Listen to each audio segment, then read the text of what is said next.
आज हम पढ़ने जा रहे हैं सुश्रुत सूत्र स्थान का 6th चैप्टर, जो कि है ऋतुचर्या। देखो, ऋतुचर्या का मेनली जो हमें माइंडसेट बनाना है वो हमारी चरक से है। रीसेंट ईयर में जो कुछ क्वेश्चन है वो वाग्भट से भी पूछे जा रहे हैं, लेकिन सुश्रुत से जो क्वेश्चन है बहुत स्पेसिफिक और अलग तरीके से पूछे जाएंगे।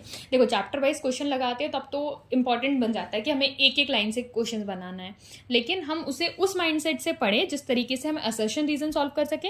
मैं असर्शन रीजन पे एम्फेसाइज इसलिए कर रही हूँ कि हाँ, इस साल क्वेश्चन 2025 में नहीं आया, लेकिन ऐसा नहीं है कि आगे के टाइम में ये क्वेश्चन नहीं आएगा, या स्टेटमेंट वाइज भी उसी से बन सकता है, उसमें गलती नहीं होनी चाहिए।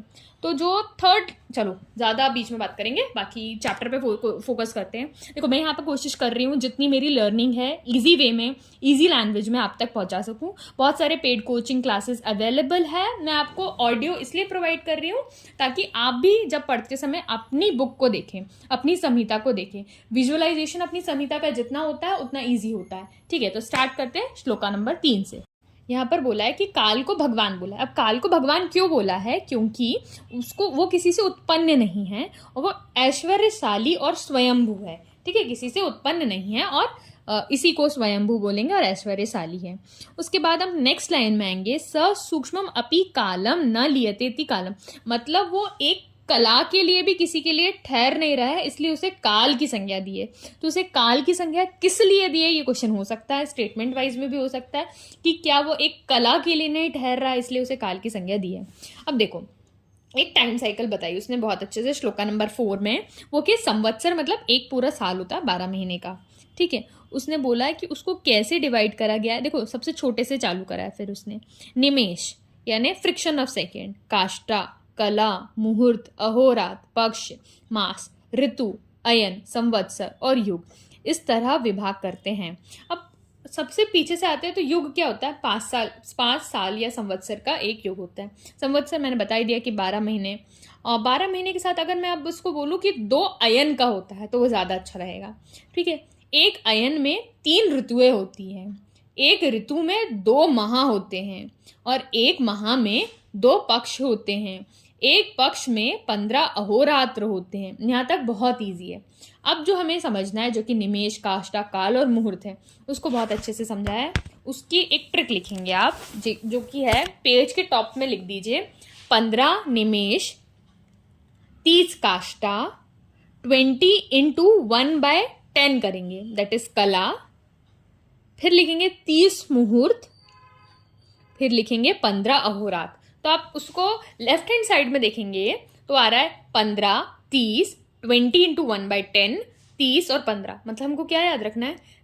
15 आखिरी में है, दोनों एंड्स में, उसके बाद 30 है और बीच में है 20 into 1/10। बाकी अभी तक मैं आपको समझा चुकी थी। तो 15 अहोरात्र वाली बात हो गई, 30 मुहूर्त वाली हो गई, फिर निमेश, काष्ठा, कला। तो अब नहीं भूलना है, सिर्फ यही चीज याद रखना है, 15, 30, 10 into 1/10, 30 और 15, निमेश, काष्ठा, कला, अहोरात्र, मुहूर्त और अहोरात। ठीक है, मुहूर्त और अहोरात, इस तरीके से। तो जो अभी मैंने बताया वही श्लोका नंबर 6 और 7 में है। दक्षिणायन और उत्तरायण सब हम चरक से उसको समझना है। ठीक है, यहाँ से कोई क्वेश्चन नहीं बनेगा। अब बात आती है वायु के। सो वायु श्लोका नंबर 8 का आखिरी है, वायु पालयति प्रजः, मतलब वायु प्रजा का पालन करती है। तो प्रजा का पालन कौन करता है? तो वायु पालयति प्रजा, अगर आपने नहीं पढ़ा तो ये नहीं समझ में आएगा। वायु पालयति प्रजा। फिर उसके बाद जो युग और संवत्सर की बात करी गई है वो श्लोका नंबर 9 में दिया गया है, निमेश से लेकर आगे बाकी चीजें जो मैं आपको बता चुकी हूँ। उसे काल चक्र की संज्ञा कही गई है ना। क्या? काल चक्र की 2 अयन, जैसे दक्षिणायन, उत्तरायण मिलके एक वर्ष बनेगा, एक वर्ष में मतलब 5 वर्ष मिलके एक युग बनेगा, और उसी को हम क्या करेंगे, निमेश से लेके जो काल जो युग तक के, वो हमारा एक है काल चक्र। ठीक है, ऋतुओं के बारे में जब वर्णन करते हैं, तब हमने जब चरक में ऋतुचर्या पढ़ी थी, तब मैंने आपको बोला था कि चरक ने किससे चालू करी है? चरक ने चालू करी है हेमंत से। यहाँ पर हम पढ़ेंगे वर्षा ऋतु से, लेकिन सुश्रुत में वर्षा ऋतु से पढ़ेंगे। वर्षा ऋतु से जब हम पढ़ रहे हैं तो वर्षा ऋतु इज नॉट गुड। चरक के अनुसार दिमाग में हमेशा चरक की ऋतुचर्या चलती रहने चाहिए। ठीक है, अगर आप अभी ऋतुचर्या सुश्रुत की या पढ़ रहे हैं और याद नहीं आ रही है, देखो, या तो चरक खोलो, चरक से पढ़ो या चरक का जो ऋतुचर्या वाला पोर्शन मैंने पढ़ाया उसको देखो, ठीक है। बैक ऑफ माइंड में हमें हमेशा चरक चलती रहनी चाहिए, चरक को ही हमें ऋतुचर्या में बेस बनाना है, ठीक है। तो वर्षा में हमने जब बोला कि सर्प दोष प्रकोप की ऋतु है, तो वो किसने बोला? चरक ने बोला। कंफ्यूजिंग नहीं करना है, बिल्ड करना, एक एक लेयर बिल्ड करते चलेंगे। वर्षा सर्व दोष प्रकोप की ऋतु है, मतलब अल्पवीर वाली ऋतु है। उसी से हम नेक्स्ट चीज याद रख लेंगे कि तरुण होती है, अल्पवीर वाली होती है। इसमें जो मेडिसिन वगैरह लेंगे वो भी वैसी ही रहेगी। फिर ये चीज हमारे पास क्लियर है। और फिर ज्यादा चीज नहीं याद करते हुए औषध सेवन से विदेह रहने लगता है, ठीक है। और फिर विदेह से पित्त का संचय होता है, पित्त के संचय में अल्प होते हैं। ये सारी चीजें नहीं याद करनी। हेमंत में आते हैं। हेमंत में आप वर्ड मार्क करेंगे परिणत वीर्य। परिणत वीर्य का मतलब है मोस्ट पोटेंट, बलवान, वीर्यवान, अत्यंत भारी, ठीक है। ये सारी चीजें आप उसमें याद रखेंगे। ग्रीष्म में आते हैं तो ग्रीष्म का एक पर्याय है निदग्धे, निदग्धे, निदाग्धे। और फिर उसमें इंपॉर्टेंट चीज ये है कि इसमें सार नहीं होता, रुक्ष होती है, अल्प होती है, हल्की होती है, रुक्षता, लघुता, ये सारी चीजें इसमें रहती है। एंड वातु विकारों को उत्पन्न करने वाली होती है। नेक्स्ट लाइन में आएंगे श्लोका नंबर 14 में। यहाँ लिखा है वर्षा, हेमंत और ग्रीष्म में क्या होगा? संचय होगा, ठीक है। शरद, वसंत और प्रावरट में दोष कुपित होंगे और इसी के आगे वाली ऋतुओं में उसका निर्हरण होगा। मतलब जैसे वर्षासु वातजा रोगा, शरद कालेषु पित्तजा, वसंते श्लेष्मजा रोगा भवंती, ठीक है। इसी तरीके से आप उसके आगे और पीछे वाली ऋतु करेंगे, जो कि हमें हमेशा याद रखनी है किसमें प्रकोप होगा। उसी को फिर आगे लिखा है कि पैत्तिके व्याधि उपशमने हित, मतलब किस जो ऋतु में वर्षा ऋतु में हम वातिक कार्य ही करेंगे, है ना। और शरद ऋतु में हम पैत्तिक कार्य करेंगे और वसंत ऋतु में हम श्लेष्मज कार्य करेंगे। जब वो प्रकोपित होते हैं तभी हमें उसे निकालना है। फिर आ जाएंगे कि दिन से लेके रात तक जो हम डिवाइड करते हैं कि दिन के 3 टाइम, रात के 3 टाइम, ऐसे मिला के 6 टाइम होते हैं। तो उसी से आप शुरुआत करते हैं। मतलब पूर्वाहन की मतलब सुबह होने से पहले का जो टाइम है, ठीक है, सुबह का जो टाइम है, तब क्या होता है? वसंत जैसा मौसम लगता है। फिर जैसे ही हमें दोपहर का टाइम हो जाता है, हमारे मध्याह्न का टाइम हो जाता है, तब हमें क्या लगती है? गर्मी लगती है, ग्रीष्म का काल हो जाता है। फिर अपराहन, जब हमारे 2 से 6 का टाइम होता है, दैट इज तब हमारा कौन सी हमने बताइए रिकॉल करिए। वसंत, हमने क्या बोला? शिशिर वसंत। हमेशा शिशिर के बारे में, हाँ एक नोट, शिशिर के बारे में यहाँ पर बात नहीं आएगी। शिशिर को रिप्लेस कर दिया प्रावट से। प्रावट कौन सी ऋतु होती है? तो ग्रीष्म और वर्षा के बीच की ऋतु होती है प्रावरट। और फिर पूर्व काल में सुबह का टाइम हो गया वसंत का, मध्याह्न का हो गया ग्रीष्म का, तो अपराह्न का हो जाएगा प्रावरट का। प्रदोष का काल होता है, मतलब जो जैसे ही रात हमारी स्टार्ट होने लगती है, दैट इज वर्षा। फिर मध्य रात्रि हो जाएगी शरद, और प्रत्युष सुबह होने से पहले का काल हो जाएगा हमारा हेमंत। ये इंपॉर्टेंट है, इसे मार्क करेंगे श्लोका नंबर 16, ठीक है। अब जनपद उद्वंश का जब वर्णन करते हैं तो आचार्य चरक वर्ड लिखते हैं जनपद उद्वंश। तो सुश्रुत क्या लिखेंगे? जनपद उद्वंश नहीं, मारक वर्ड यूज करेंगे। और भेल यूज करेंगे जन्मार वर्ड।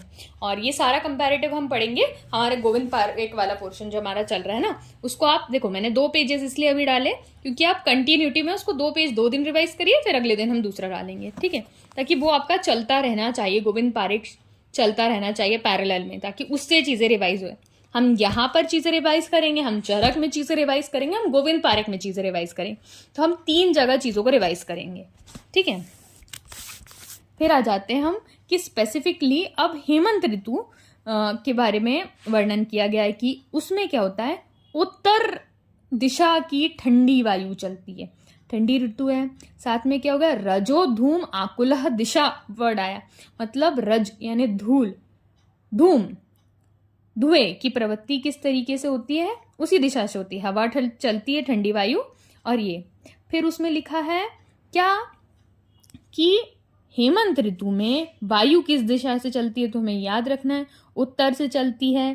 फिर पहले वायु का डायरेक्शन लिख लीजिए, ऊपर नोट बना लीजिए, लिखिए हेमंत के आगे उत्तर दिशा, वसंत के आगे दक्षिण दिशा, ग्रीष्म के आगे लिखेंगे नैऋत्य दिशा, और प्रावरट के आगे लिखेंगे पश्चिम दिशा। तो ये 4 दिशा के ही बारे में वर्णन करा गया है, तो हम दिशा अलग से लिख लेंगे, ठीक है। फिर उसके बारे में बाद में, क्योंकि दिशा से अगर क्वेश्चन आएगा, मैच द फॉलोइंग आया, तो प्रावरट से देखो पश्चिम याद रह जाएगा, ग्रीष्म को बीच में डाल दो कि नैऋत्य हो गया, ठीक है। हेमंत में ठंडा मौसम है, तो ठंडा है तो उत्तर, जहां उत्तर हिमालय ऊपर ही से आ रहा है तो ठंडी वायु होगी।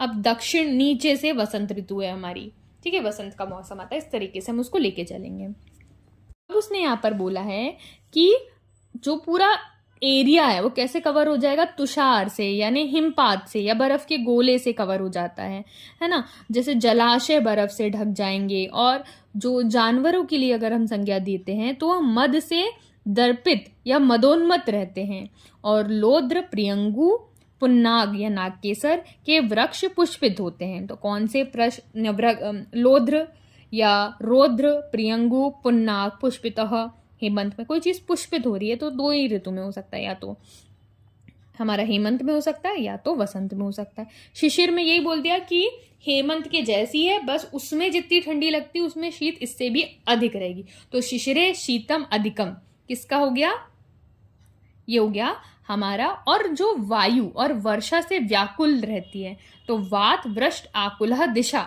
ये शिशिर के लिए। ऐसा नहीं याद रखना कि शिशिर में कोई भी मैम ने वर्क मार्क नहीं करा है, तो वर्ड हम इसमें मार्क करेंगे वात, वृष्ट, आकुलह, दिशा और शिशिरे शीत अधिकम, 2 ही वर्ड, ठीक है। 28 पाएंगे, मार्क करेंगे दक्षिणो अनिलो, वो हमने लिख लिया था अलग से, ठीक है। फिर उसके बाद मलयगिरी, उसको मलयगिरी की दक्षिणा, उसको हिंदी में लिखा गया है। फिर उसके नीचे अब हिंदी में आ जाएंगे आम और अशोक इत्यादि वृक्ष से। मैंने बोला था कि कहाँ उसमें लोद्र हो रहा था, यहाँ आम हो रहा है हमारा, है ना। आम, अशोक इत्यादि वृक्ष से, पुष्पित से शोभित तथा चारों ओर कोकिला और भ्रमरों से समूह से गीत जो है वो गूंज रहे हैं, से मनोरम दक्षिण दिशा की वायु से व्याप्त होकर नए नए भूरे लाल कोमल पलवलों से शोभित होता है। Very good and healthy environment, ठीक है। अब ग्रीष्म ऋतु में आते हैं, तो ग्रीष्म ऋतु में पहला वर्ड हो गया हमारा नैऋत्य दिशा से वायु बहती है, मारुतो नैऋत्य अशुभो। अब वो अच्छी ऋतु है नहीं, किसी को पानी मिलेगा नहीं, तो पानी के लिए जो हमारे मृग है वो पयः पान आकुलः मृगः, मतलब जो हमारे जानवर है वो पानी के लिए, मृग है वो घूम रहे हैं, ठीक है, वो व्याकुल है, वो वर्ड इंपॉर्टेंट है। फिर प्रावरट में आते हैं, प्रावरट में वो पश्चिम दिशा याद रखेंगे। फिर हम देखते हैं वर्षा ऋतु। वर्षा ऋतु में नदी जो जल से वो पूर्ण हो जाती है प्रबल प्रवाह के कारण, मतलब ऊपर से बहती रहती है, ये बोला गया। और नील कमलों से शोभायमान रहती है, बहु सरस से उपशोभितः, तो ये जो बोला गया है वो नील कमलों से शोभायमान किस ऋतु में रहती है, तो वो वर्षा ऋतु में आएगा। देखिए चीज़ें बहुत सारी है, इंपॉर्टेंट पॉइंट वाइज याद करेंगे वो ज़्यादा अच्छा रहेगा।